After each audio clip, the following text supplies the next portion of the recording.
Good afternoon, everybody. My name is Robert Rowe. The road is not easy. Who wants the bridge in a gentleman?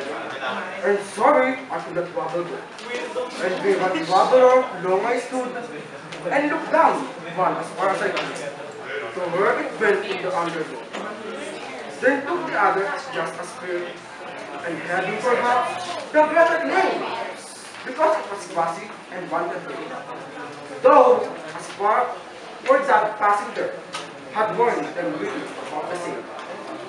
And but that morning, it holiday, in deep snow set, had broadened now. Oh, I keep the first for another day, yet knowing how we live on to be. I doubt it, if I should ever come back. I shall be telling this to society, somewhere in ages and ages later. Dormons diverged in a wood, and I took the one that slumbered right, and that has made all the difference.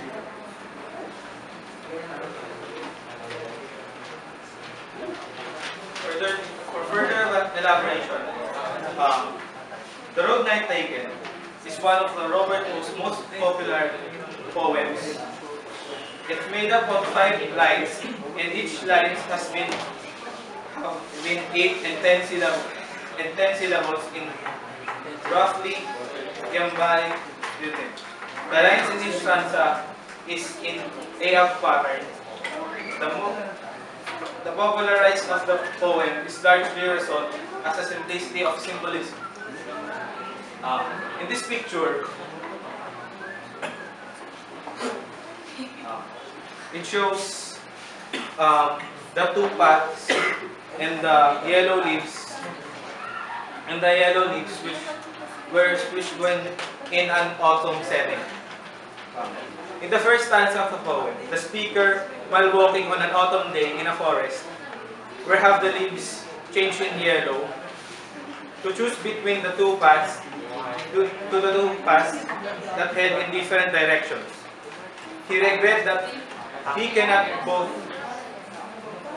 follow the both roads, but since that is not possible, he pauses for a long while to consider his choice.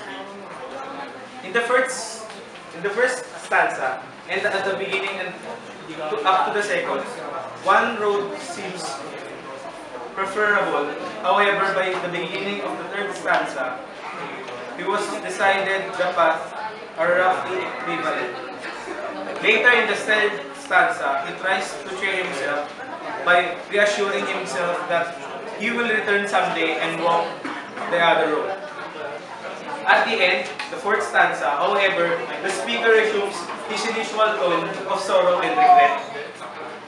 He realized that he probably will never return to walk the alternate path, and in that 4th stanza, he considered his choice that he must make now will look to him in the future. The speaker believes in this poem that in the back years later, he will had actually chosen less traveled road, but he thinks that he will later realize the large difference this choice that he was made. 2 important details suggested by the speaker is to believe that he will later regret of following he will later regret having followed his chosen road. One is the idea of he will cite as a tell his story, and the other is the poem is entitled The Road Not Taken, implying that he will never stop thinking about the other path that he might be followed. That's it.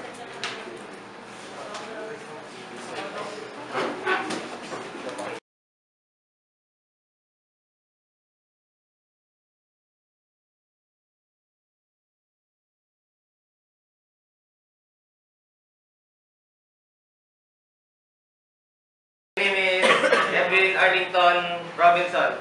So I wrote a poem entitled Richard Cory. So let me read it for you. Richard Cory. Whenever Richard Cory went downtown, we people on the pavement look at him. He was a gentleman from soul to crown, clean favored and imperially slim. And he was always quietly arrayed, and he was always human when he talked. But still, he flattered pauses when he said good morning, and he glittered when he walked. And he was rich, yes, richer than a king, and admirably good in every grade. In fine, we thought that he was everything to make us wish that we were in his place. So on we worked and waited for the light, and went without the meat, and cursed the bread. And Richard Cory, one calm summer night, went home and put a bullet through his head. So that's it. So the analysis is now. Richard Cory, which first appeared in The Children of the Night and remains one of Robinson's most popular poems, recalls the economic depression of 1893. At that time, people could not afford meat and had a diet mainly of bread, often day-old bread selling for less than freshly baked goods. These hard times experience made the townspeople even more aware of Richard's difference from them, so much so that they treated him as royalty. Richard was wealthy, but he was not rich at the life core of Vincent.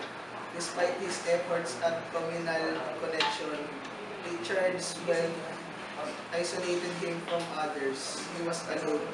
If the townspeople wished they were in his place because of his wealth, he in turn wished he were one of them because they were rich in one another's company.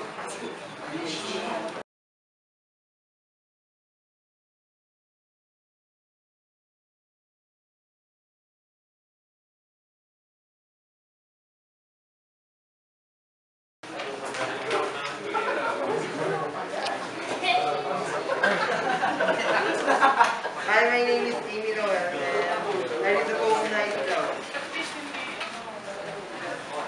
The white mirrors of night moon rush along the sky, beating their golden rooms upon the black heaven. The white mirrors of the moon are all standing on their hind legs, bowing at the green porcelain doors of the remote heavens. Fly mirrors, stain your utmost, scatter the milky dust of stars. Or the tiger sun will leap upon you and destroy you with one lick of his vermilion tongue. In analysis.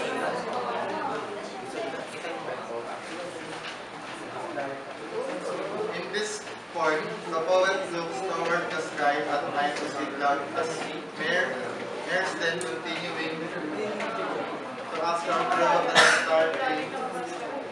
As a young boy, I would look toward the sky and imagine animals the same way. I can help but think of this poem as hopeful and beautiful. It helps me realize that things are brighter somewhere in the universe, whether it is on Earth